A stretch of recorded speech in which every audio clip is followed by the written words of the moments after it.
dogmes ou les préjugés en lien avec la méditation, parce qu'essentiellement, la méditation, on va en reparler, mais il y a énormément de préjugés. Il suffit de déconstruire ça un peu pour goûter à des sensations et à une expérience qui sont vraiment tripantes et qui permettent tout plein de bienfaits sur la santé physique et mentale et autres. L'atelier va être un mélange de slides là, sur PowerPoint et de pratiques courtes de méditation. Il y en a à peu près 6 ou 7, là, dépendamment du temps qu'on va prendre. Le but, c'est de goûter à différents types de méditation. J'aimerais, dans le meilleur des mondes, qu'on puisse échanger à la suite des pratiques parce que votre expérience et les mots que vous allez utiliser sur la nature de votre expérience, ils sont uniques à vous, mais ils peuvent être très bénéfiques pour les autres. Dans le positif, comme dans le plus difficile. Et ça, c'est super important aussi, c'est d'être honnête dans la nature de notre expérience quand on pratique une forme de méditation ou une autre. Donc, les différents types qu'on va voir permettent de jouer avec essentiellement différents sens, différents modes d'intégration et différentes formes de concentration. Dépendamment de l'expérience qu'on a eue dans le passé, il y en a certaines, comme j'ai dit, qui vont nous répondre plus que d'autres. Donc, on va essayer d'échanger le plus possible. Si vous êtes à l'aise, si vous voulez écrire dans le chat ou si vous voulez prendre le micro, vous pouvez lever la main, je crois, sur la plateforme Zoom. Et on va essayer de rendre ça un peu plus dynamique parce que, bon, jeudi, 7 heures, puis il y a un danger principal dans la pratique de la méditation, c'est que des fois, ça me fait endormir, puis c'est pas le but. C'est pas le but ce soir. Donc, j'ai ma collègue, si vous la voyez là dans l'écran, Stéphanie Wong, qui est ici, qui va un peu modérer la présentation, répondre aux questions aussi sur le chat ou m'apostropher au besoin là, si nécessaire, parce que je vois pas nécessairement qu'est-ce qui se passe sur le chat pendant la présentation. Fait que s'il y a de quoi, elle va prendre le micro. Et ça ressemble à ça. Donc, apprivoiser son cerveau, une introduction à la pratique de méditation. Bien. On va faire un test rapide, si vous le voulez bien, dans peu importe la position dans laquelle vous êtes.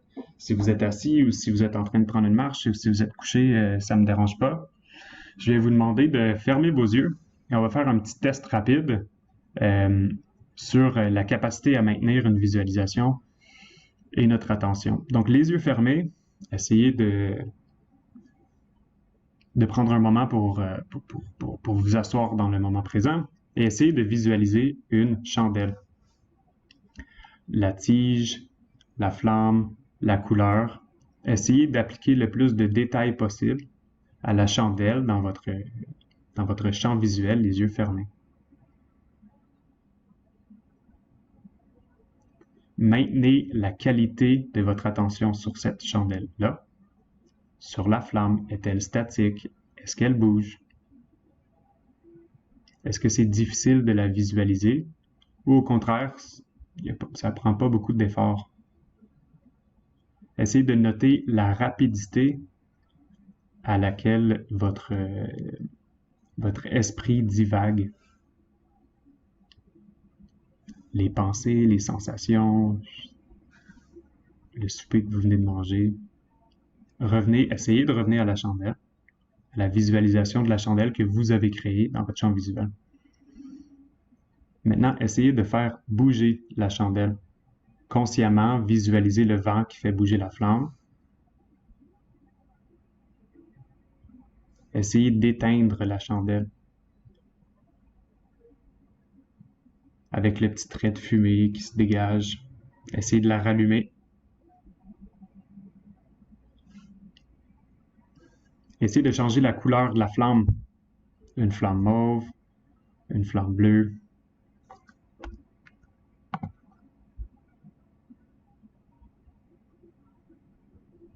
Essayez de changer la couleur de la cire, l'épaisseur de la chandelle, sa hauteur.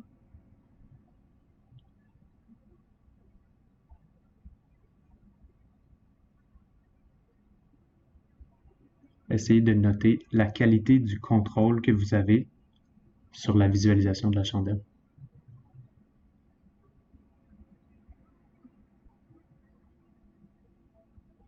Bien, vous pouvez ouvrir les yeux.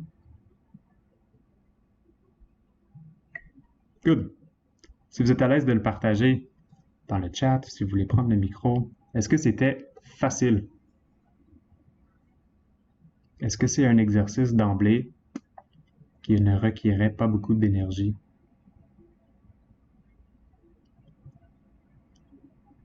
J'ai fait ce test-là à plusieurs reprises dans les dernières années et c'est assez flagrant comment un test aussi simple peut être terriblement difficile pour certaines personnes et terriblement facile pour d'autres. Alors, si quelqu'un, par exemple, oui, Non, j'allais dire que pour moi, ça a été difficile, surtout la partie de la flamme. Plus facile pour la chandelle telle quelle, mais les flammes, changer la couleur, les mouvements, là, des fois, je ne voyais rien. Cette partie était plus difficile pour moi. Oui, super, merci. Merci. I focused on the candles I lit again. It was hard to visualize the different colors. Oui. Moi, quand j'ai commencé cet exercice-là, d'emblée, j'étais incapable de produire une visualisation d'une chandelle. Et ensuite, un des 6 hamsters qui roulent derrière ma tête arrêtait pas de l'éteindre. Alors, j'essayais de l'allumer, elle s'éteignait. J'essayais de la rallumer, elle s'éteignait. Comme un gros karma qui dit, tiens, toi, tu vas pas être capable d'établir cette pratique-là. Et au contraire, pour certains, c'est un contrôle absolu. Alors, imaginez que si vous voulez pratiquer une forme de méditation et que vous ouvrez une application de méditation guidée et que c'est une visualisation dans le champ visuel, les yeux fermés, en position statique assis, vous allez possiblement souffrir longtemps, là. Et au contraire, si ça c'est une pratique qui est facile, avec une forme de contrôle présente sur la visualisation, vous allez peut-être évoluer dans vos sensations beaucoup plus rapidement et ça va être plaisant. Ou au contraire, vous allez tellement facilement pouvoir visualiser ce que vous êtes en train de visualiser, notamment une chandelle, que vous allez pouvoir divaguer plus vite parce que l'attention n'est pas aiguisée vers l'exercice de méditation.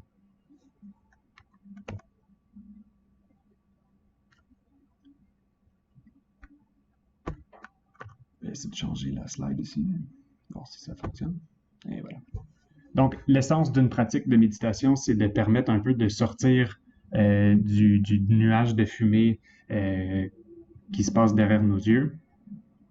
Quand on le simplifie, ça peut devenir terriblement simple. On en reparlait tantôt. Et quand on rentre dans le détail, ça peut être une pratique qui s'échelonne sur 50, 60 ans. Mais je pense que dans notre vision de l'Amérique du Nord d'une pratique méditative, on peut revenir au fait que on a un cerveau qui roule assez vite automatiquement. En anglais, on dit it wanders. Et on peut permettre d'aiguiser ça à travers une pratique. On voit que les animaux dans la nature pratiquent la méditation régulièrement. Alors aujourd'hui, ce qu'on veut, c'est s'introduire la façon que je l'ai subdivisé. Là, on va s'introduire aux différents types de méditation selon une subdivision qui est simple, là, parce qu'on peut faire un cours universitaire sur les segmentations traditionnelles. Les effets, selon les études dans le domaine des neurosciences cognitives, qui sont assez phénoménaux, et des outils pratiques basés sur des lectures de pratiques méditatives, sur des expériences personnelles, des expériences de gens qui ont fait le cours comme on est en train de faire aujourd'hui. Alors évidemment, on n'est pas capable de rentrer dans les détails d'un sujet aussi complexe, mais en même temps, ça a sa place de faire un survol. Justement, le but, c'est de vous titiller, de vous guider vers une pratique ou une approche qui va vous permettre d'atteindre quelque chose de le fun, sans nécessairement rentrer dans se buter contre un mur de frustration si on essaye quelque chose qui est trop difficile d'emblée sans avoir le guide nécessaire pour le faire. Alors, si on regarde l'historique de la pleine conscience, mindfulness en anglais, c'est un principe qui existe depuis terriblement longtemps. Des anciennes disciplines indiennes, bouddhistes, en 500 avant Jésus-Christ. Dans les années 1800, le terme a été traduit en anglais en Grande-Bretagne. Et là, dans les années 60, avec, entre autres, Maharishi et la méditation transcendantale, il y a eu un énorme mixing pot d'approches spirituelles qui sont venues en Amérique du Nord. Et en même temps, l'étude de la pratique de pleine conscience s'est introduit dans la science, dans des études cliniques en lien avec cette approche cognitive-là, avec entre autres le Mindfulness-Based Stress Reduction Program à l'Université du Massachusetts avec John Kabat-Zinn dans les années 70 et ça s'est développé là, plus longuement dans les années 90. Et donc, depuis ce temps-là, la recherche en lien avec la méditation a explosé. Et on peut faire une recherche assez rapide et trouver d'innombrables articles en lien avec les effets d'une pratique. Et donc, c'est le fun de voir que c'est une pratique qui existe depuis très longtemps, avec des principes qui persistent à travers le temps, qui sont, il me semblerait, de plus en plus pertinents avec le temps qui avance et les technologies qui changent et le rythme effréné de nos vies, de notre société. Et donc, c'est quelque chose, justement, qui vit bien dans le temps et sur lequel on est en train d'étudier et d'élucider un peu plus les mystères, non seulement de la pratique de notre expérience comme humain, mais aussi des neurosciences en général. Alors, une chose qui est claire dans l'atelier que j'aime dire, c'est que la méditation, ce n'est pas l'atteinte de l'illumination. Et ce n'est pas un moine bouddhiste qui est assis en retraite silencieuse pendant 10 ans dans la forêt à la quête du soi intérieur. Ça peut être ça, mais ça, c'est quelque chose qu'il faut comme déconstruire assez rapidement, là, surtout dans notre société pro-performance, parce qu'on va frapper le mur assez vite, là, dans le sens où c'est bon d'avoir un objectif, mais il faut quand même être réaliste. Alors, si on simplifie à la lettre, la méditation, c'est être conscient de la nature de notre expérience. Et ça l'a fait couler beaucoup d'encre dans les 500 dernières années. Et ça, être conscient de la nature de notre expérience, ça peut être l'essence d'une pratique de méditation qui va durer toute une vie. Alors, de la simplicité d'un mot comme ça, juste être conscient de la nature de notre expérience, nous, c'est le début. Et ensuite, on peut ajouter que c'est une pratique. Donc, il faut pratiquer, être conscient de la nature de notre expérience. À travers cette pratique-là, on permet d'élucider progressivement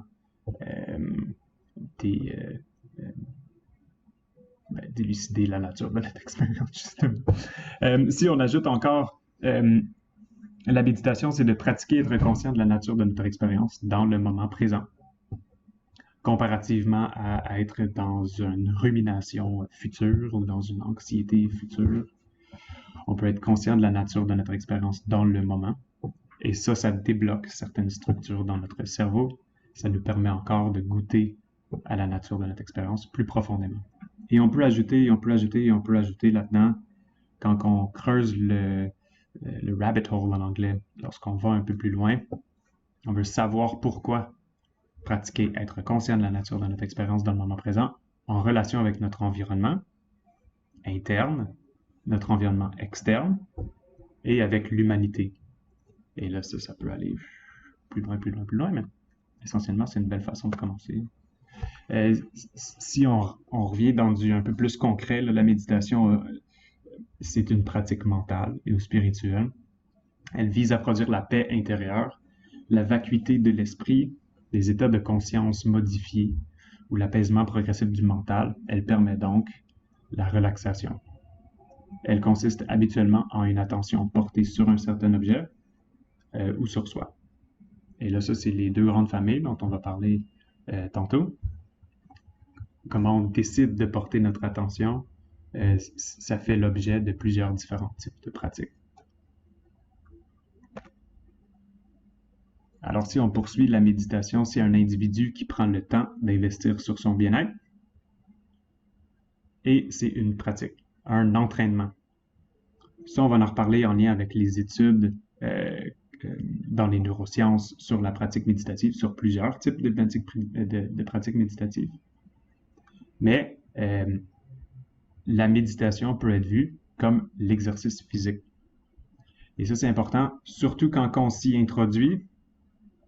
C'est que si on commence à faire de l'activité physique et on se met à jouer au squash compétitif, on peut avoir de la difficulté à s'y adapter longtemps. Alors, c'est important de réaliser que la méditation et tous ses effets physiologiques, psychologiques, sociaux, qui sont bénéfiques, c'est comme l'activité physique en général. L'activité physique est connue pour avoir des influences positives sur le système immunitaire, sur la santé cardiovasculaire, sur la santé du cerveau, sur les neurotransmetteurs crâniens. Et alors, il suffit de trouver le sport qui nous intéresse et avec lequel on a une certaine aptitude à pratiquer. Parce qu'il y en a certains qui vont jouer au squash et qui sont terribles au squash et ils jouent au squash pendant 25 ans et qui sont heureux là-dedans. Ça l'arrive. Mais il y en a d'autres qui vont décrocher à un moment donné et trouver un sport qui les intéresse un peu plus.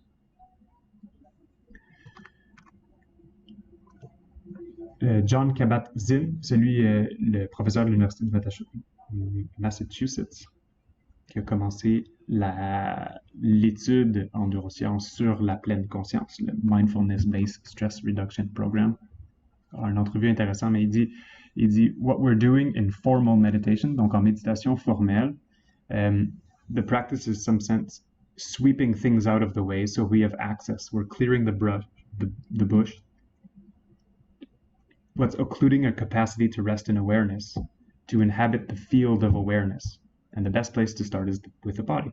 The body is the first foundation of mindfulness. Donc, on peut utiliser l'outil du corps pour essentiellement faire le vide du roulement des pensées automatiques dans notre cerveau. Et c'est une des raisons pourquoi pratiquement toutes les approches méditatives utilisent nos sens pour pouvoir trouver cette fenêtre-là d'un espace où est-ce qu'on peut avoir accès à l'expérience de la conscience de la nature du moment. So we can bring awareness to our body with a certain kind of openness and acceptance that doesn't have us falling into liking or disliking. Et ça, c'est important aussi. Dans une pratique méditative, il est important de tenir en tête, de tenir en main ou de vivre ou d'expérimenter objectivement la nature d'un moment, sans être dans le jugement de j'aime ou je n'aime pas. Et dans le cerveau, d'ouvrir la porte à porter attention sans jugement à la nature d'un moment. C'est différents circuits neuronaux qui permettent donc de bâtir quelque chose et d'atteindre un état de conscience altéré ou d'augmenter notre compassion, notre empathie, de diminuer notre dépression, notre anxiété, toutes les raisons avec lesquelles on pourrait commencer une pratique méditative. Un autre exemple des animaux en nature qui pratiquent souvent la pleine conscience. Il a l'air particulièrement zen. Donc, on va passer à une deuxième partie pratique dans laquelle on va faire 4 méditations différentes, courtes, là, à peu près de 1 minute chacune, et qui va goûter encore à différents types de sens. Alors, d'emblée, on peut établir un but préalablement à cette pratique-là aujourd'hui. On est ici pour s'introduire, on est ici pour expérimenter, pour goûter, pour échanger. On peut essayer de garder l'esprit ouvert, on peut être content d'être ici aujourd'hui pour pratiquer ça. Et je vais vous demander de porter attention sur votre posture. Elle peut être évachée dans un sofa, ça ne me dérange pas du tout. Le but n'est pas d'atteindre la posture dite classique de double lotus. Le but est juste d'être confortable. Oui. Bien. Je vais vous demander de fermer vos yeux,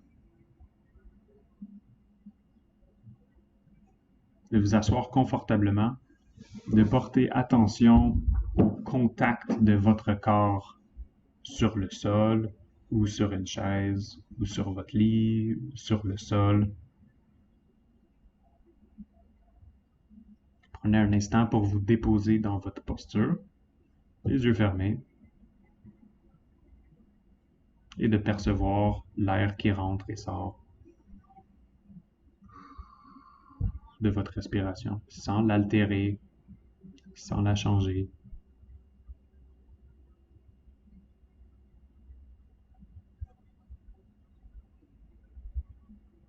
La pratique qu'on va faire, la première, c'est de porter une attention sur votre respiration. Essayez d'observer la nature de votre expérience en train de respirer. Essayez de ne pas altérer votre respiration en l'observant. Ça se peut que ça soit facile à faire. Ça se peut que de porter attention à votre respiration la modifie. Observez simplement ce phénomène-là.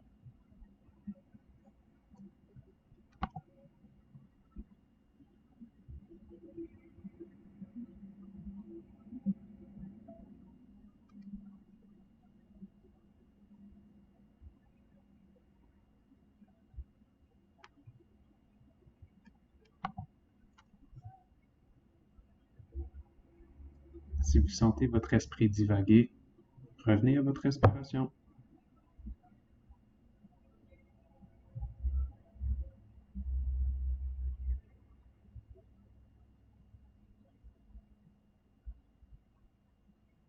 C'est la chose la plus naturelle que votre corps est capable de faire. Il le fait sans votre conscience depuis le moment que vous êtes né. Votre corps est terriblement habile à respirer.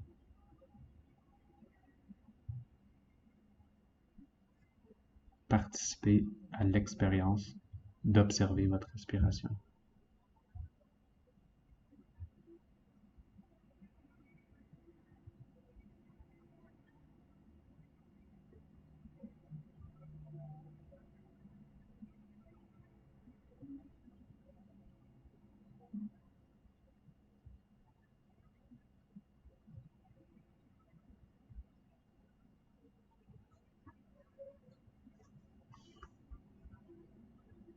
Bien.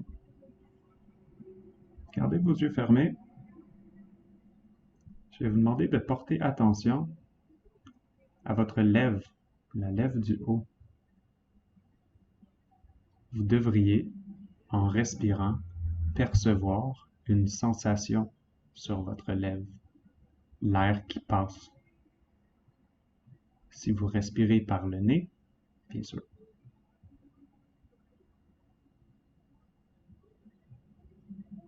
Observez la qualité de la sensation de votre lèvre supérieure lorsque vous respirez.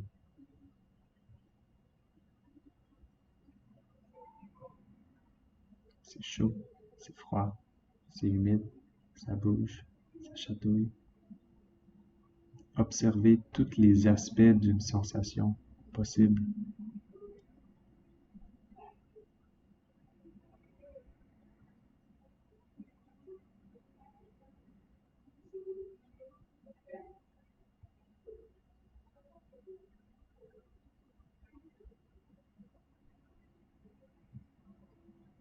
Si votre esprit divague, revenez simplement. Si votre esprit divague à chaque 5 secondes, c'est pas grave. revenez à la sensation de votre lèvre supérieure.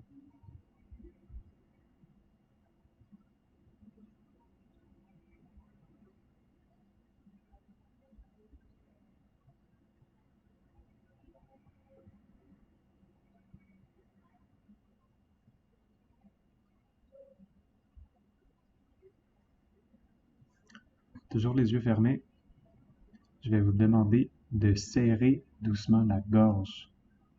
Pour serrer la gorge, imaginez que vous respirez comme Darth Vader. Tout doucement.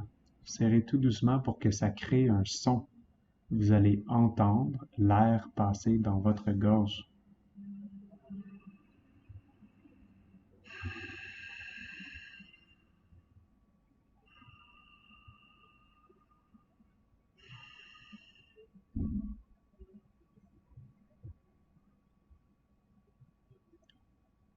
Observez les sensations qui émergent de contracter doucement votre gorge.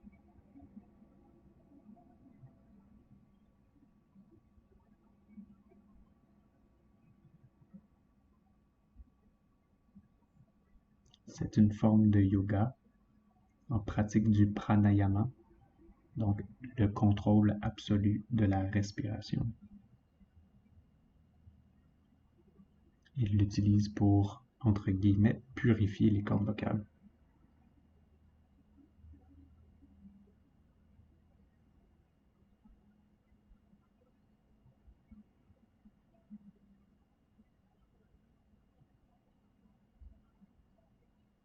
Si vous observez le son de la gorge pendant cette pratique-là, ça ouvre la porte aux autres sensations auditives que vous pourriez percevoir en respirant. Portez une attention particulière sur les sons que vous entendez.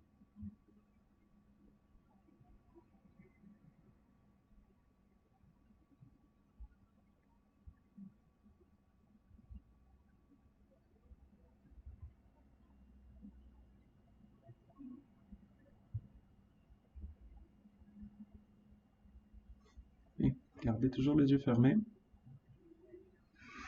Relâchez la gorge, les épaules, la nuque, le dos, la mâchoire, la langue, le menton, le front. Maintenant, à chaque inspiration, vous allez explorer l'intérieur de votre thorax, c'est-à-dire séparer vos côtes, votre tronc, en 6 parties.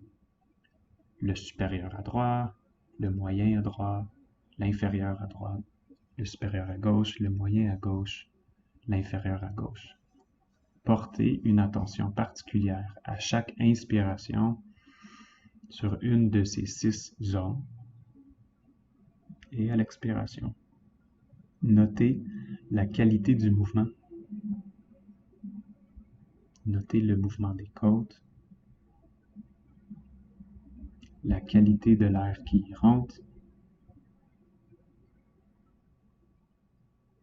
À chaque inspiration, changez de zone.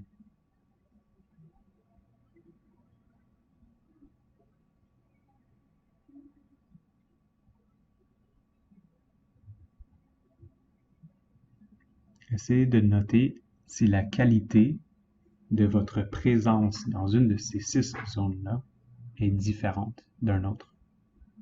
Est-ce qu'il y a une zone qui est plus sombre, plus dense, plus tendue, plus congestive? Si vous êtes musicien, des fois, le son est différent dans certaines zones.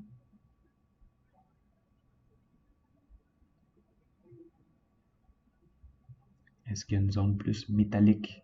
La texture d'une zone est-elle différente? Et décrivez-la. Portez attention, sans jugement, sur la nature de ces 6 régions-là.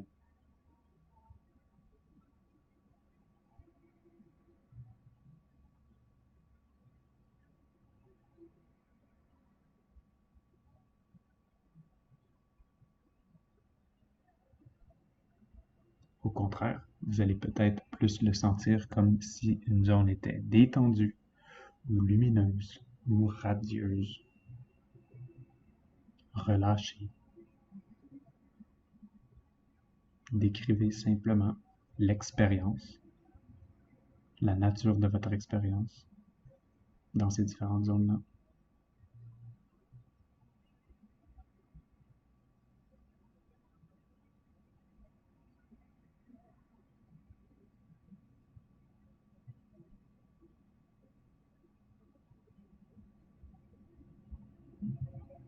Puis, prenez une belle grande inspiration et vous pouvez revenir, ouvrir les yeux, dégourdir les épaules, la tête, le cou.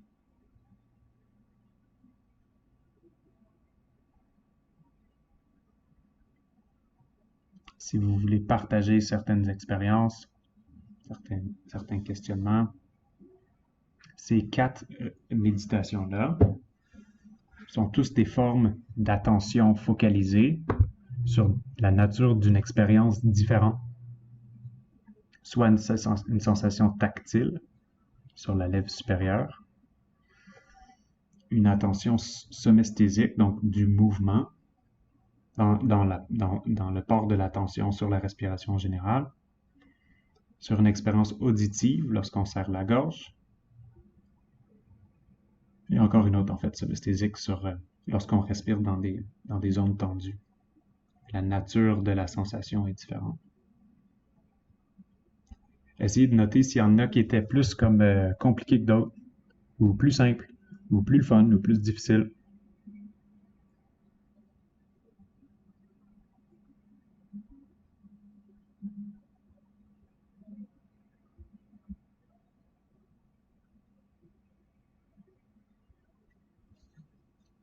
Dans mon expérience dans ce type d'atelier, il y a des gens qui vont tout de suite se rendre à des zones qui sont tendues, ou des structures qui sont croches, ou des sensations qui sont difficiles. Tandis qu'il y en a d'autres qui vont trouver, tu vois, ça c'est une sensation qui est plus lumineuse. Dépendamment de la journée qu'on a eue, dépendamment de la phase dans laquelle on vit. La nature de l'expérience d'une pratique comme ça peut changer aussi. Est-ce qu'il y en a pour qui une pratique comme ça, c'était terrible, juste difficile? Écrivez-le dans le chat. Bien, la sensation sur la lèvre, oui.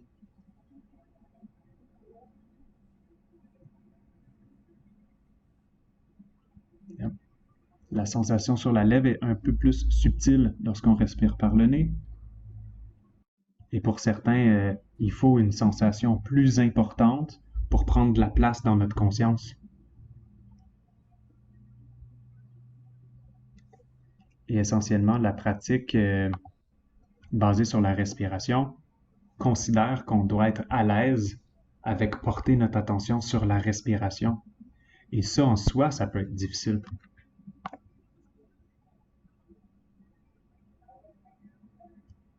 Pour les hommes, le droit peut être plus difficile qu'à gauche.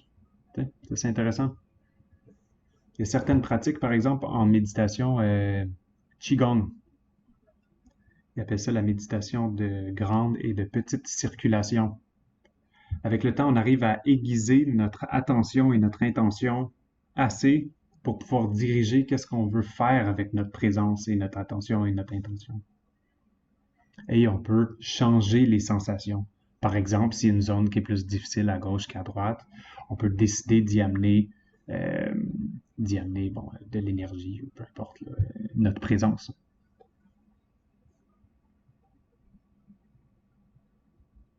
Bien. Autre chose à partager? On continue. Super.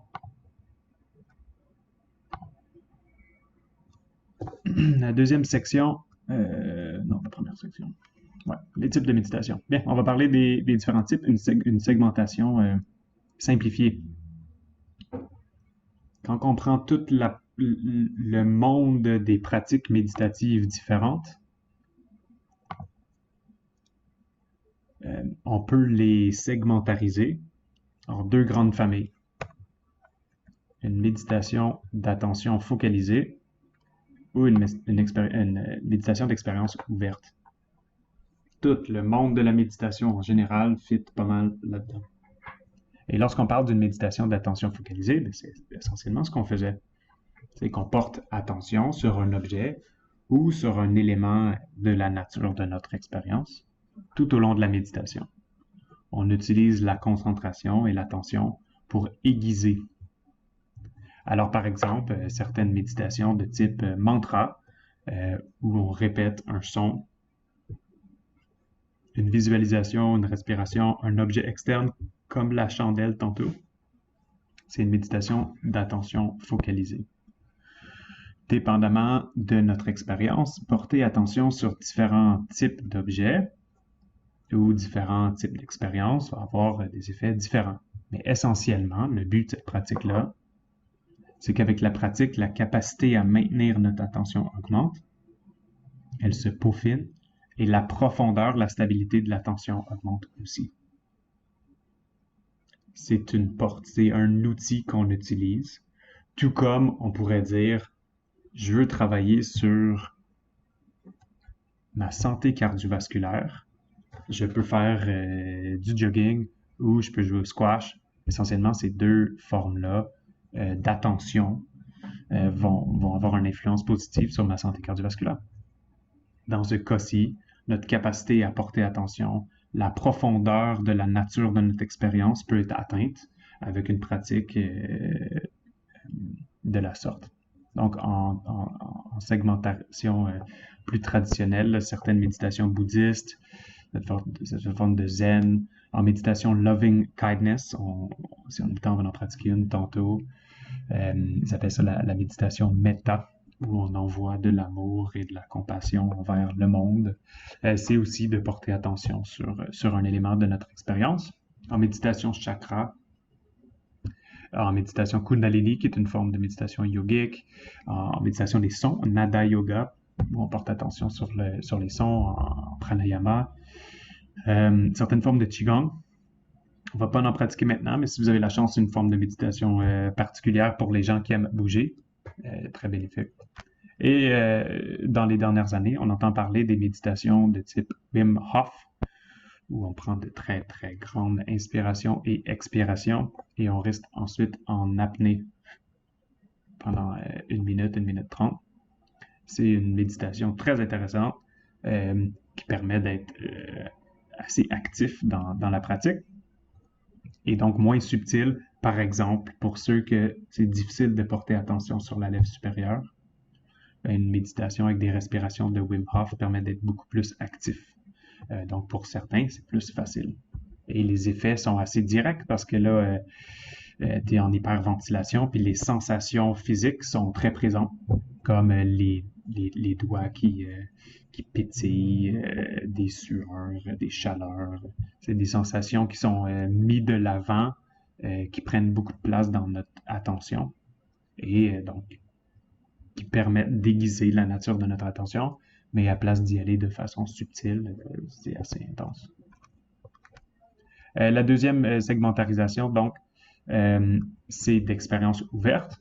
Et justement, au lieu d'aiguiser l'attention sur un objet, on garde l'esprit ouvert. On surveille de près tous les aspects de notre expérience. Donc, toutes les perceptions internes, les pensées, les émotions, les mémoires, ou externes, les bruits, les odeurs, sont reconnues et observées pour ce qu'elles sont. Donc, on dit que c'est une reconnaissance non réactive, awareness, des contenus d'une expérience, d'un moment.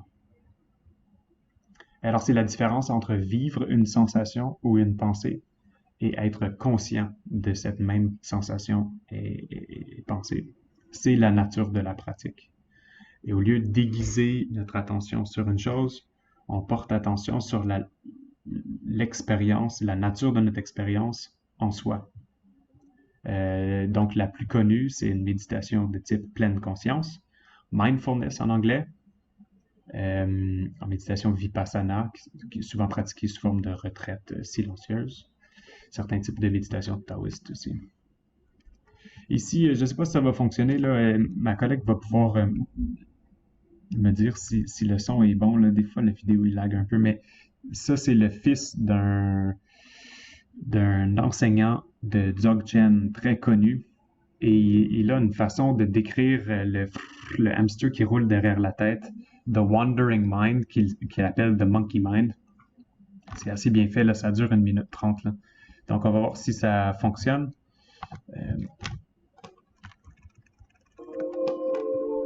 We can meditate everywhere, anytime, even 3 seconds. 3 seconds.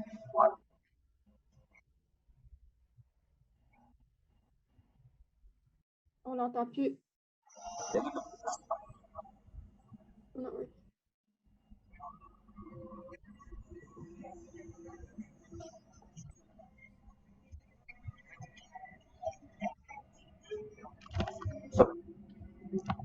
Bon, je l'ai arrêté, ça ne fonctionnait pas. Non, le son fonctionnait pas.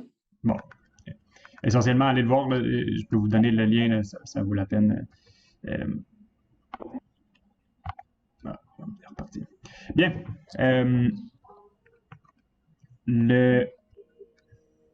Pardonnez-moi, le son, il n'arrête pas de repartir pour moi. On peut leur envoyer le lien après. Ouais, exactement. Ça ouvre la porte à un sujet en lien avec la méditation qui est, vous pouvez l'écrire dans le chat là, si vous pensez à la réponse. Si je prends un os et j'ai un chien devant moi, et le chien me regarde et je tiens l'os, et je lance l'os dans la salle, le chien va faire quoi? Anthony, on a une question dans le chat. Oui. From Leanne, I meditate while walking my dogs and enjoying just looking at my gardens. What form of meditation is this? Yes. Très bien.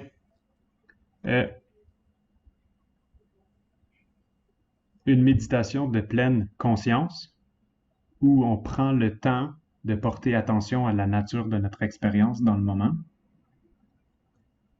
Ça peut se faire en marchant ses chiens, ça peut se faire en regardant un jardin.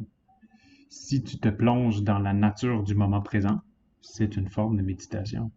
Et c'est excellent. C'est-à-dire que d'autant plus que ça te permet de le pratiquer, j'imagine, régulièrement, parce que, bon, un chien, ça doit être marché. Et si tu apprécies l'expérience d'être assise dans ton jardin, c'est merveilleux. Ça va te pousser à maintenir une pratique régulière qui entretient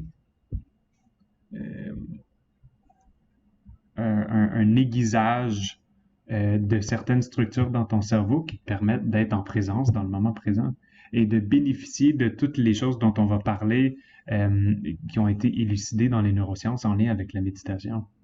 Alors oui, ça c'est un bel exemple de prendre un concept comme la méditation sans rentrer dans le dogmatisme de certaines approches souvent religieuses, par exemple en bouddhisme ou en hindouisme, il va y avoir beaucoup de lourdeur associée avec pas la spiritualité de la chose, mais la religiosité de la chose. Et donc, si ça te permet de goûter à ça de ta propre façon, c'est merveilleux.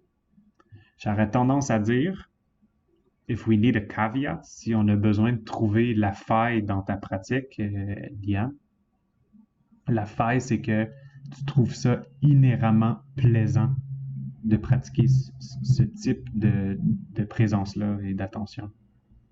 Alors, dans la nature de ton expérience, tu y associes une sensation de plaisir. J'aurais tendance à te suggérer, si tu veux explorer ça plus loin, essaie de porter attention, la même nature descriptive du moment que tu pratiques dans des moments qui sont moins plaisants. Et là, tu vas aiguiser quelque chose davantage, certaines autres régions de ton cerveau qui va te permettre d'être plus résiliente à l'adversité, moins enclin de trouver cet endroit-là comme une fuite, like an escape, et plus comme une pratique en soi. Il y a certaines personnes, par exemple, qui vont commencer en méditation et qui vont le faire en faisant la vaisselle.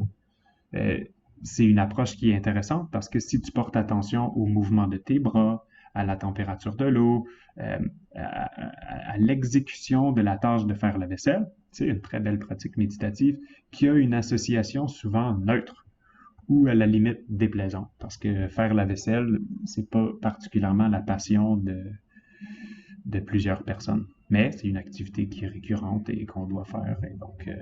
Et donc c'est une belle approche même. Ben oui, effectivement. Donc si on revient à nos moutons ou à nos lions, à nos chiens, si je lance un os et un chien me regarde dans les yeux et je lance l'os, le chien va partir après l'os. Oui. Il est réactif au moment. Et alors, en pleine conscience, on va dire, si je tiens le même os et le lion me regarde dans les yeux, et je regarde le lion et je lance l'os, qu'est-ce que le lion va faire?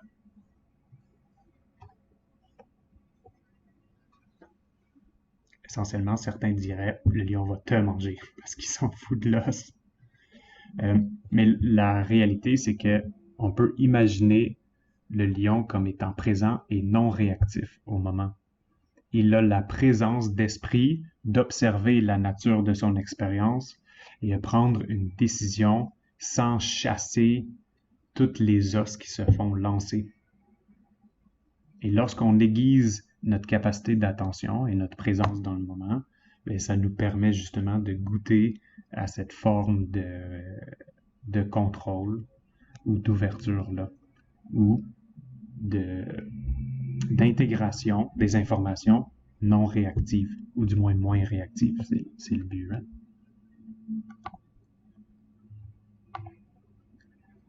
Ça m'amène à revenir au monkey mind, the wandering mind. Il y a un livre, je ne sais pas si vous le connaissez, de Daniel Kahneman, ça s'appelle Thinking Fast and Slow. C'est un psychologue dans les années 70-80 qui a fait une série d'études fascinantes. Le livre est terriblement lourd à lire, mais vraiment, vraiment le fun. Et il sépare notre conscience en deux systèmes, du moins une partie de notre conscience en deux systèmes. Et le système 1 est automatique. Donnez-moi un instant. J'ai un problème avec moi. Et, voilà. Et donc, si je vous dis d'imaginer un homme maigre, grand, avec les cheveux bien placés, qui est recroquevillé devant son ordinateur, porte des grandes lunettes métalliques. Est-ce que cette personne-là aurait plus tendance dans votre tête d'être un fermier ou un comptable?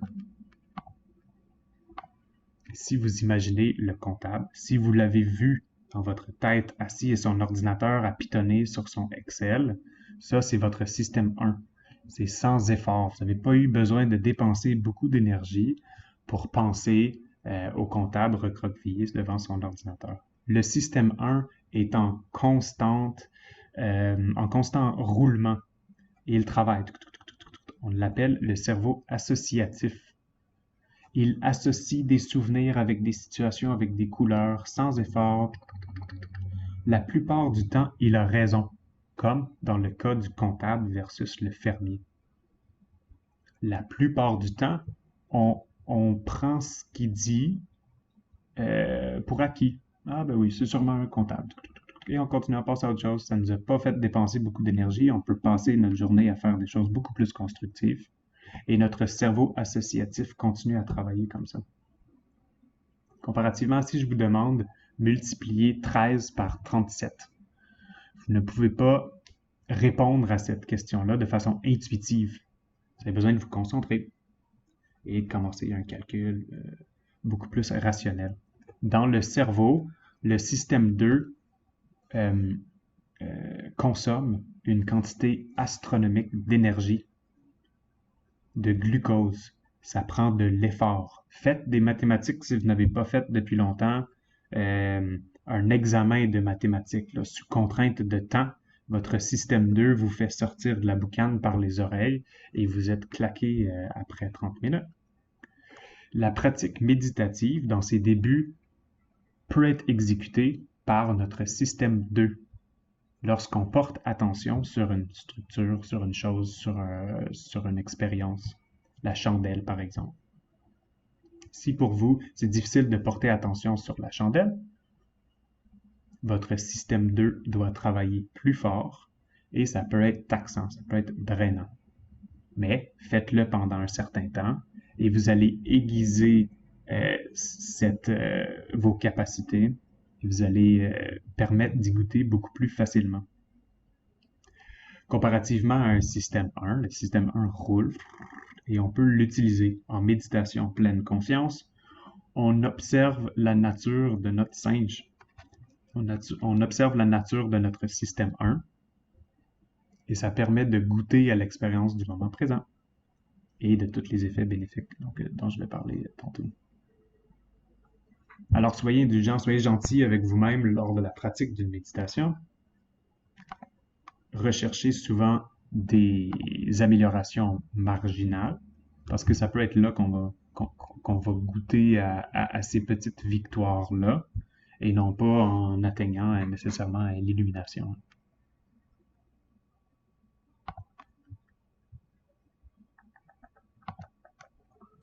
Bien. En mon commentaire, Steve dit he takes pictures.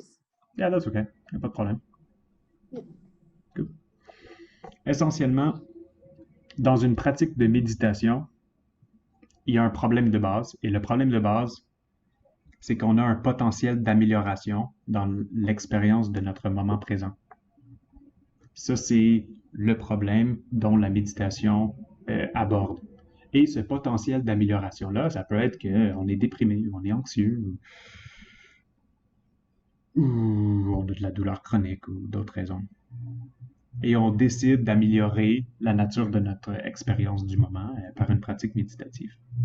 Ça, c'est en paradoxe avec la spiritualité, ou la nature, ou le problème que la spiritualité essaie de résoudre, c'est que l'illusion du soi est en soi une illusion. Alors, si on peut se libérer de l'illusion du soi, on arrive à une pratique spirituelle dans l'apogée d'une pratique spirituelle. Maintenant, ça, on peut rentrer vraiment loin là-dedans. Le but de le dire, c'est qu'il y a certaines pratiques méditatives que d'emblée, on laisse tomber le chemin de la pratique pour aller droit au but, soit en se disant « le moi est une illusion » et le but, c'est de s'en libérer.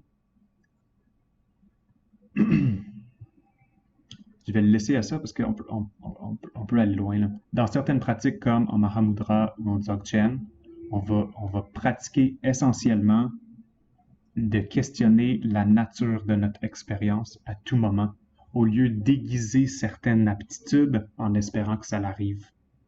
Et alors, si vous voyez certaines pratiques, par exemple, en méditation en anglais, j'ai juste le mot « Who am I? Who am I meditation ?» où on se pose la question incessamment « Qui suis-je? » Ah ben, c'est « Qui suis-je? » Dans la pratique de cette méditation-là, « Qui suis-je? » Ben, on essaye de bypasser le chemin de la pratique pour arriver vers des états altérés plus profonds rapidement. Alors, s'il reste le soi véritable, on peut réaliser, lorsqu'on fait le pont entre une pratique méditative et une pratique spirituelle, que le soi est en effet une illusion. Alors, avec ces outils-là en place, en termes de type de pratique, vous pouvez vous demander si je suis une personne en général visuelle. Alors justement, je peux pratiquer des méditations de type visuel. Je peux faire un body scan qu'on va faire tantôt. Je peux pratiquer une méditation avec une visualisation de chandelle, une visualisation du diaphragme qui bouge. En certaines pratiques de méditation Qigong, on visualise les méridiens et on y amène notre attention. Si vous êtes une personne plutôt de type auditive, vous pouvez pratiquer des méditations de type mantra ou en Nada Yoga, donc en yoga des sons. Ou méditation de pleine conscience, si vous portez attention sur la nature de votre environnement interne, votre battement cardiaque, votre respiration, le son qui en émerge, et les sons environnementaux. Si vous portez attention sur les sons dans la salle dans laquelle vous êtes ou l'environnement dans lequel vous êtes. Bon, ça peut être une pratique qui est adéquate. Si vous êtes carrément néophyte, vous savez pas où aller, vous savez pas quoi faire, il y a des plateformes fantastiques de méditation guidée. Je pense notamment à Headspace qui va pouvoir vous faire explorer différents types de méditation dans leur introduction, j'oublie le nom, Base Series ou enfin dans leur cours d'introduction. Et si vous avez la bougeotte, si vous avez besoin de bouger tout le temps, comme Liane par exemple tantôt qui partageait qu'elle aime méditer en marchant son chien. Mais alors si vous avez la bougeotte, vous allez bouger en Qigong, pas en méditation Qigong, mais la pratique du Qigong ou en Tai Chi, le corps est en mouvement, on porte attention sur la nature de notre expérience en mouvement et c'est merveilleux. Et justement, pleine conscience en mouvement, comme Liane qui marche son chien ou comme la personne qui décide de porter attention sur ses mouvements lorsqu'elles font la vaisselle. C'est des pratiques qui peuvent être parfaitement adéquates. On me dit... Question dans le chat, sorry. Ouais. Yep. Why is it that when you do an activity for a long duration, like a bike ride, you come to a point where your brain stops thinking? And is it a form of meditation at that point? C'est une bonne question. The brain just is like just moving. Ouais. J'aurais tendance à dire que principalement, il peut y avoir un entraînement de voyons, j'oublie, comme d'endorphine en runner's high par exemple, où est-ce qu'on rentre dans un mouvement de type répétitif et oui, essentiellement à un moment ça devient une expérience méditative. Après un gros entraînement, il y a des choses comme voyons, j'oublie le nom. Une fatigue mentale assez forte qui permet de adoucir ou de ralentir le roulement du système 1, qui peut donner un effet... J'aurais tendance à questionner si essentiellement c'est une méditation ou c'est juste une sensation qui est similaire à certaines sensations qu'on peut atteindre en méditation. Je ne sais pas si ça répond à la question. Bien.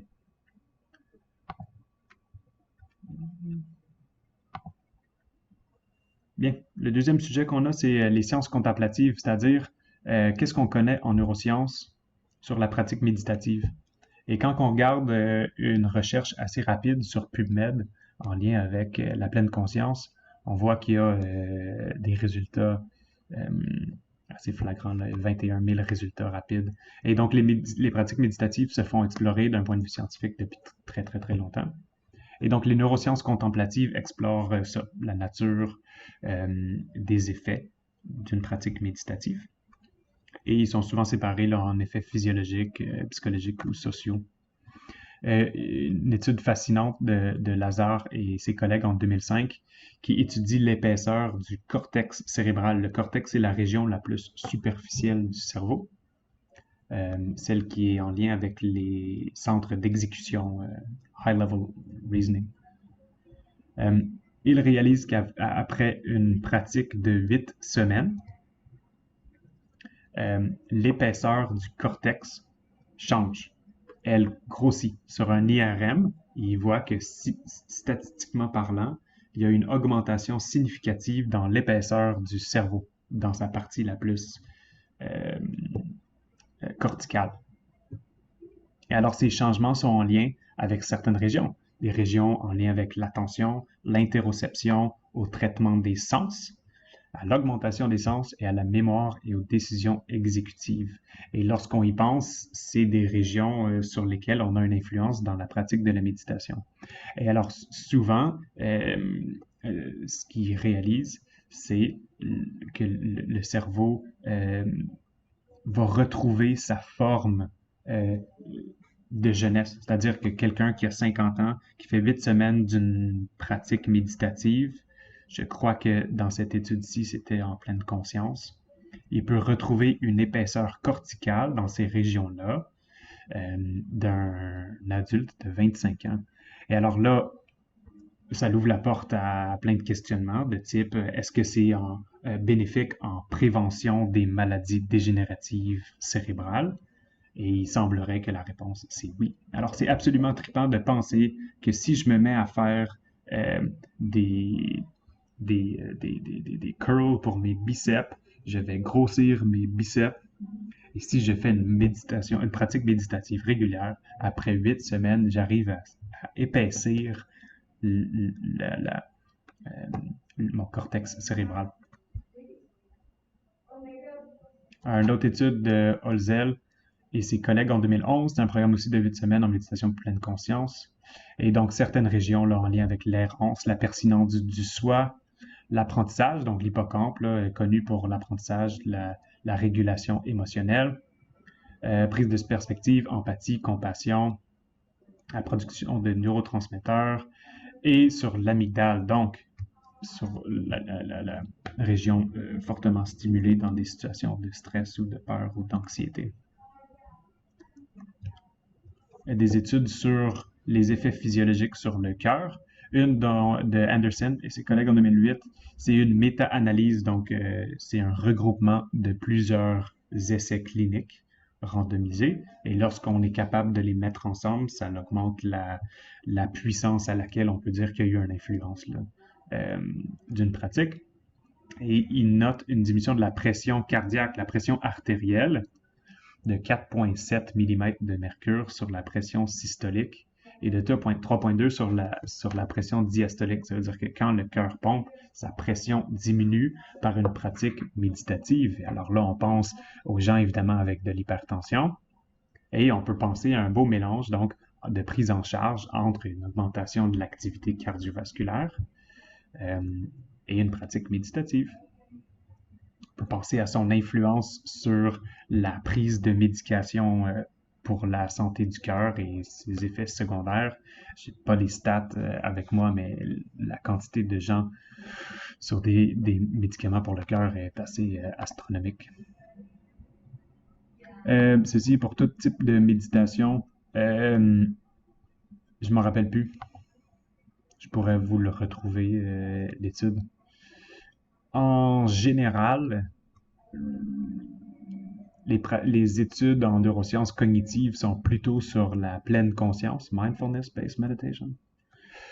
Évidemment, s'il y en a 20 000, c'est pas juste sur ça, là, mais dans le doute, là, souvent c'est une pratique parce qu'elle est facile à explorer d'un point de vue scientifique. Elle est facile à mettre en place, elle est facile à timer et donc elle est facile à observer les effets sur le corps. Une étude de Marik et ses collègues en 2020 qui dit, je vais vous le lire, Research showed that brainstem circuits involved in motor control of respiration, le contrôle moteur de la respiration, receive input from and can directly modulate activity in subcortical circuits affecting emotion and arousal. Donc, les circuits moteurs peuvent avoir une influence, les circuits moteurs de la respiration peuvent avoir une influence sur nos émotions. Ça nous fait penser au contrôle de la respiration. Meanwhile, brain regions involved in the sensory aspects of respiration, donc la sensation de respiration est captée par exemple, le bulbe olfactif derrière le nez, are likewise linked to brain oscillations and perturbing olfactory bulb activity can significantly affect both mood and cognition. Donc, on voit le lien moteur et le lien sensoriel de la respiration sur nos émotions, mood, cognition, sur la pensée et sur nos émotions. En lien des effets psychologiques, les études vont démontrer une augmentation de la qualité de vie, énormément d'études sur la douleur, notamment la douleur chronique, l'anxiété, la dépression, l'insomnie et la perception face au stress. La perception face au stress, ça l'ouvre la porte à la nature d'une pratique méditative qui est de porter attention sans jugement sur la nature de notre expérience. Alors, bien évidemment, notre perception face au stress peut changer parce qu'on peut la regarder, l'observer différemment. Si on revient aux régions qui étaient modifiées dans notre cortex cérébral en lien avec l'amygdale, par exemple, ou le cortex préfrontal, on peut avoir une influence sur le contrôle de notre stress via ces changements cérébraux-là. C'est assez impressionnant de penser à ça. Une autre étude, c'était une Lit Review en 2018. Overall findings indicated breathworks, donc le travail de la respiration, and other variations of mindfulness interventions to be beneficial towards health, la santé en général et la gestion de la douleur. Une autre, significant improvements in pain, psychological distress, dans une pratique de loving kindness. Ça, c'est intéressant. Ils ont vérifié le seuil de douleur et le niveau de colère. Et ils disent en bas, multi-level analysis of daily data showed that more practice, donc le pratiquer plus souvent, dans une journée, déterminait une douleur diminuée le lendemain, cette journée-là, et moins de colère la journée d'après.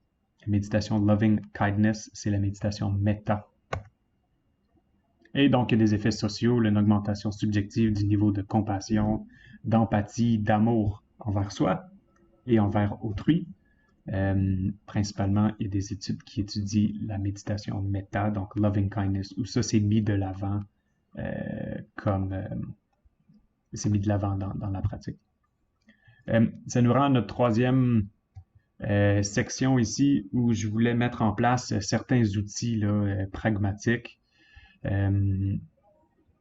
pour vous permettre de décliquer là, de faciliter votre pratique méditative, la posture, l'environnement, le temps et la respiration.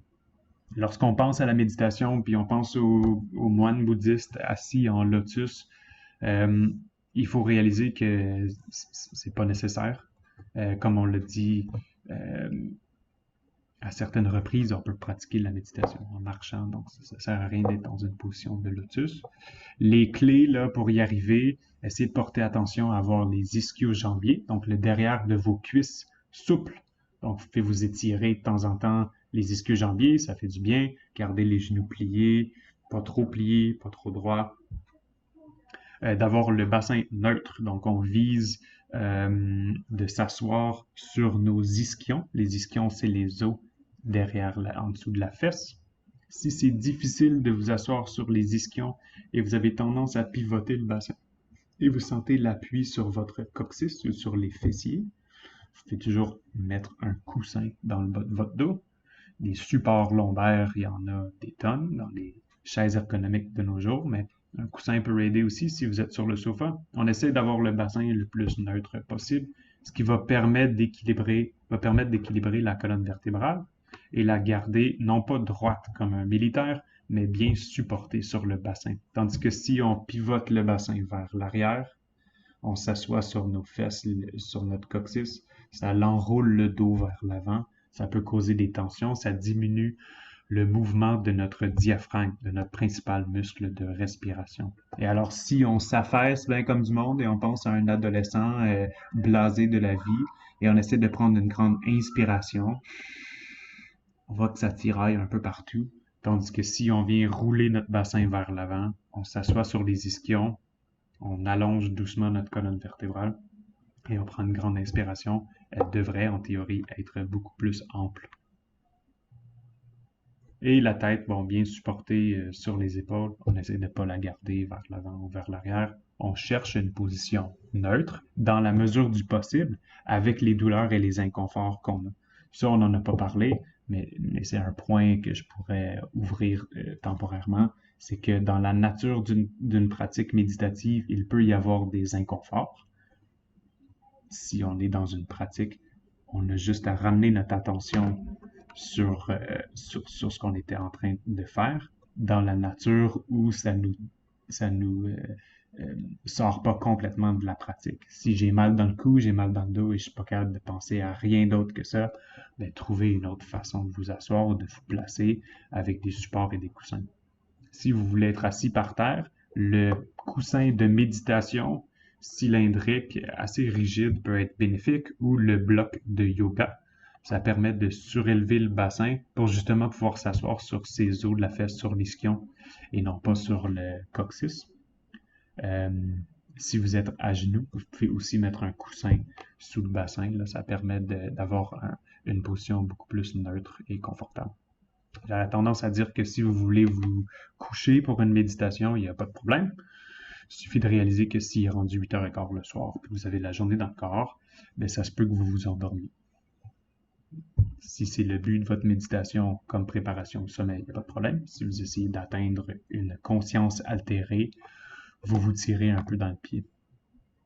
En termes d'environnement, on cherche quelque chose de confortable, là. Donc la salle, les gens, la température, la lumière, les sons, les couleurs. On essaie de garder un environnement qui est somme toute sain.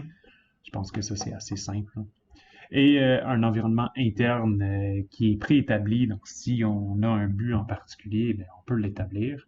Et ce but-là peut varier énormément. Ça peut être de goûter à l'illumination, comme ça peut être juste de prendre un temps pour soi, d'être dans le bien-être, la joie, le calme, de trouver une meilleure pratique de l'empathie ou de la compassion, de trouver le silence intérieur. Votre but est le vôtre. Donc, est-ce qu'on doit méditer pendant des heures ou est-ce qu'on peut méditer quelques minutes? Les études varient énormément. La plupart des études vont varier entre une pratique quotidienne de 30 minutes à 1 heure par jour, mais des écrits, multiples écrits vont parler de bienfaits à un minimum de 10 minutes par jour et même moins, 2 à 5 minutes, vont permettre de goûter à quelque chose et de bâtir notre pratique. Ce n'est pas inutile de méditer moins parce qu'on n'a pas 30 minutes à s'asseoir dans une journée occupée. Les effets vont être bénéfiques quand même. Et là, quand méditer, ben, le matin, midi, soir, c'est selon votre rythme. Il n'y a pas de problème. Et sachez qu'il y a des différences entre les individus. Votre expérience en lien avec la méditation va déterminer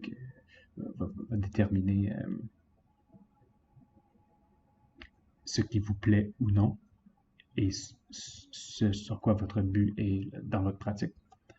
Donc, 8h20, on va faire une pratique méditative et on va pratiquer une méditation méta, donc Loving Kindness Meditation.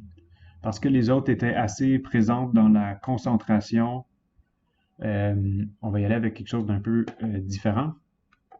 Je demanderais d'être ouvert là, à cette pratique-là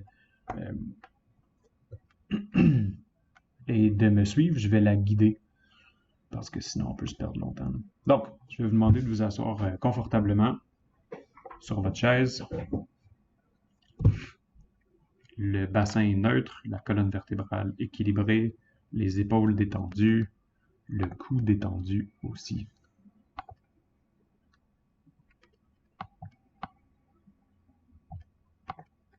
Alors, on va commencer une méditation sur la bienveillance. Choisissez un objet avec le regard intérieur. Imaginez un bébé, un chaton, un chiot, n'importe quel objet que vous puissiez évoquer par imagination. Avec les yeux fermés, choisissez un objet envers lequel il vous est facile de générer des sentiments de chaleur, d'amour, d'attention. Pendant que vous visualisez cet être devant vous, imaginez qu'il n'y a qu'une seule personne au monde pour s'occuper et de prendre soin de lui, et c'est vous. Si ce n'était pas pour vous, ce petit bébé, ce petit chaton ou ce petit chiot pourrait mourir. Il mourrait de faim, de froid, de manque d'amour. Voyez si vous pouvez regarder cet être dans les yeux. Donnez-lui la confiance. Donnez-lui la gentillesse. Donnez-lui de l'attention. Dites à cet être imaginaire, j'éprouve de la gentillesse et de l'amour pour toi. Je vais prendre soin de toi. Je vais te nourrir, te protéger et t'aimer. Peu importe ce qui arrive. Je serai toujours là pour toi. Tandis que vous prenez ce bébé, ce chaton, ce chiot dans les bras et vous le tenez contre votre poitrine, tout en maintenant le contact visuel, voyez si vous pouvez ressentir ce petit être vous retourner de l'amour. de la confiance et de la gentillesse.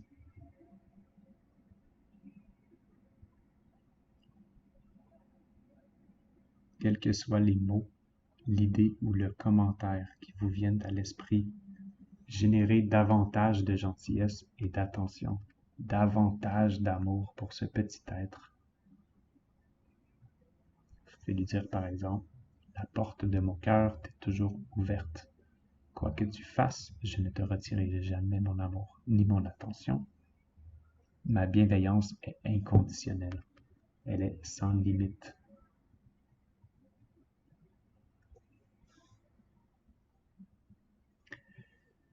Imaginez maintenant que cette image disparaît et à sa place, il y a l'image de quelqu'un qui vous est très proche dans la vie. Ça peut être un conjoint, un enfant, un parent ou un ami proche. Laissez cette personne apparaître devant vous en l'imaginant dans l'esprit, en sachant qu'elle aussi est fragile. Sans votre amour, sans votre soin, elle aussi aura de la peine, pourrait souffrir. Alors donnez la même chaleur, la gentillesse et l'amour inconditionnel à cette personne dont la vie est si proche de vous. Dites-lui, tu comptes pour moi. Je te donne ma bienveillance sans condition. La porte de mon cœur te sera toujours ouverte. Quoi que tu fasses, je ne te retirerai jamais ma bienveillance. Je souhaite ton bien-être et ton bonheur. Puisses-tu vraiment être heureux? Puisses-tu accéder à la paix? Être libre de toute souffrance? S'il y a quoi que ce soit que je puisse faire pour t'assister dans cette quête, c'est mon privilège et mon plaisir de t'aider. En projetant ces résolutions de bienveillance envers cette personne qui est importante dans votre vie, que vous imaginez devant vous, ressentez ce rayonnement dans votre cœur, ressentez la chaleur de la bienveillance, comme si vous permettiez à cette lueur dorée de grandir, d'atteindre cette personne si proche de vous, de l'entourer. Laissez cette lueur la baigner et lui donner de l'énergie, du bonheur, de la santé. Dites dans votre esprit, je te souhaite bonheur et bien-être. Puisses-tu être en paix. Maintenant, c'est comme si cette deuxième personne disparaissait aussi. Sans ouvrir les yeux, imaginez un groupe de personnes. Par exemple, toutes les personnes dans la maison dans laquelle vous êtes. Développez une lueur aimante autour d'elles. Dites-leur, puissiez-vous être heureux et bien. Donnez de la bienveillance à tous les êtres de votre maison ou d'un autre groupe. Donnez votre bienveillance à tous. Dites-leur, je vous souhaite vraiment à tous le bonheur et la paix. La porte de mon cœur vous est ouverte en ce moment et pour toujours. Quoi que vous fassiez, vous serez toujours mes amis. Je vous donne mon attention, mon amour, ma bonté. S'il y a quoi que ce soit que je puisse faire pour alléger votre peine, c'est mon privilège de le faire.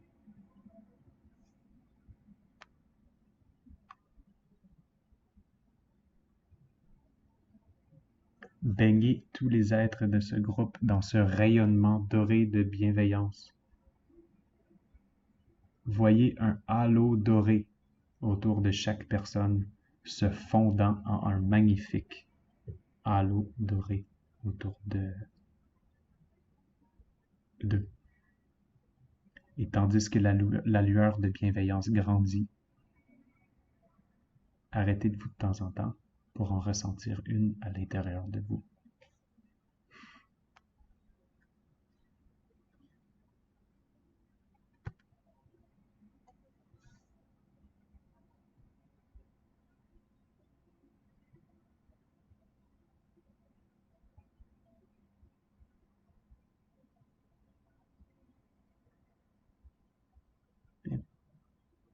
Vous allez tranquillement pouvoir ouvrir les yeux.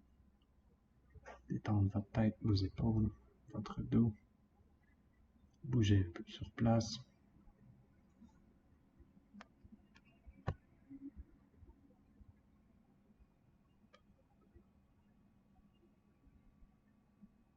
Si vous voulez partager la nature de votre expérience, s'il vous plaît.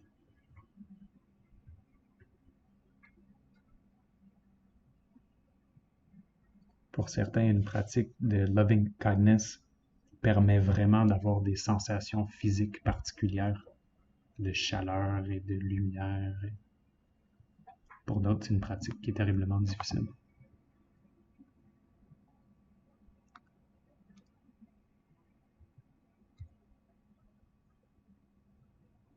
Thanks for sharing that, Leanne.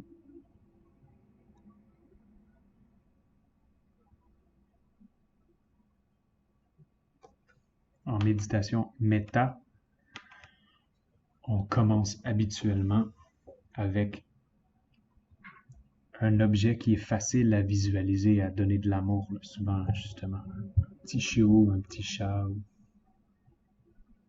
Et ensuite, on va tailler cette sensation-là, on va la modeler aux personnes de notre entourage pour en finir avec l'univers, l'humanité en général, avec la même intensité. Et on va ensuite tourner ce rayonnement-là vers quelqu'un qui nous est très difficile.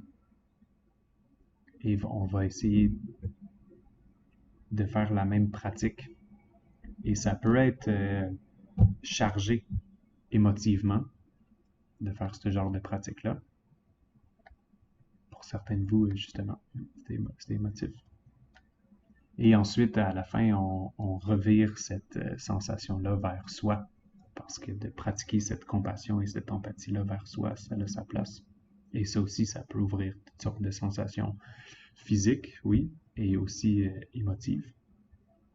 Et si on revient à la nature d'une pratique méditative, ben, on peut observer cette sensation-là sans jugement, without falling into liking or disliking. C'est une pratique qui est quand même cool. Alors, essentiellement, des méditations comme ça, on peut en faire des tonnes, mais je pense avec ce qu'on a fait, ça nous a fait goûter à différents types.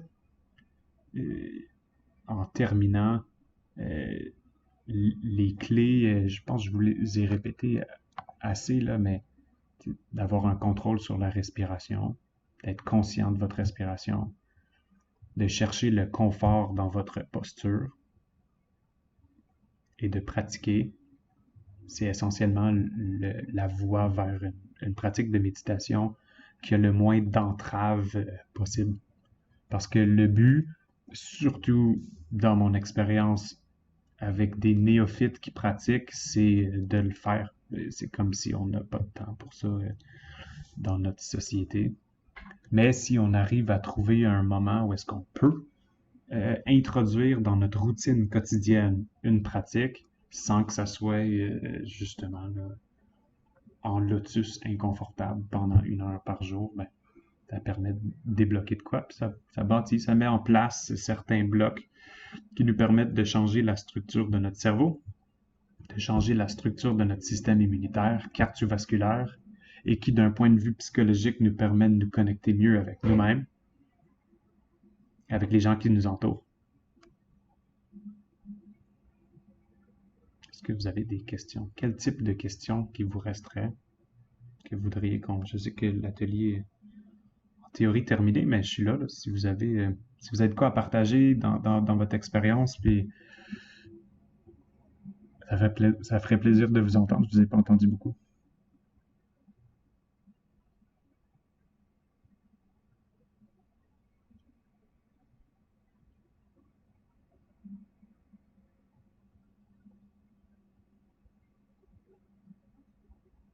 Bien.